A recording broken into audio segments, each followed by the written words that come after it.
We were talking before about noticing and getting that sort of gross feeling that something's going on. What's the approach in that situation? How do you respond to that feeling? Yeah, so I think the first thing is really to notice it, to pay attention to it. And so, it might not be the right time or the right place to say something right then. Yeah. But I think what's important is that we challenge ourselves to find an opportunity and to find a way forward where you can have that conversation in a way that feels okay and in a way that feels safe for whatever the relationship is. I think if there's a good mate, then having a quiet conversation after the fact, like we spoke about earlier, that real kind of wanting to understand some more about it, really wanting to even share your own perspectives around things that might be different. It's really easy to dismiss some of these things. And we've been talking about how subtle some of this is. But if we noticed it, you can guarantee that the person experiencing it noticed it. Mm-hmm. And so that's where we've got to push ourselves. I find often, particularly as men, we're not good at having some of these more intimate conversations, particularly with other men, right? And so naturally it feels quite uncomfortable because it's not something that a lot of us do every day. For sure. But it's important. There's great resources online in terms of supporting you to around what you can say, what the conversation can look like.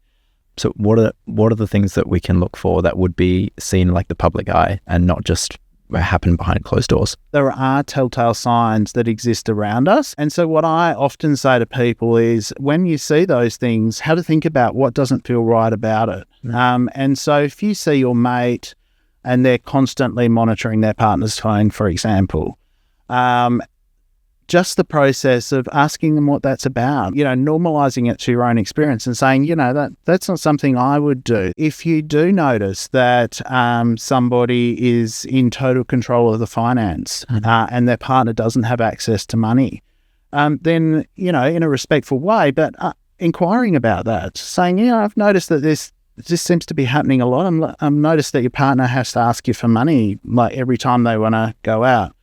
Wondering what's that about? And of course, if you notice like really obviously coercive controlling behaviours, like they're tracking, like they're incessantly calling their partner whenever they're not there, you might be out with somebody and their partner's ringing them 10 or 15 times that night. Then asking and inquiring whether that's okay can be a really good way of kind of identifying some of these coercive controlling behaviours.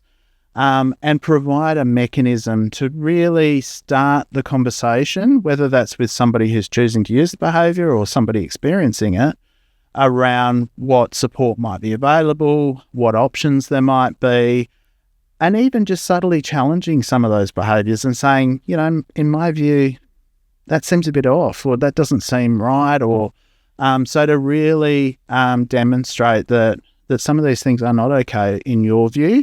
Might be the first time that it's been challenged for that person.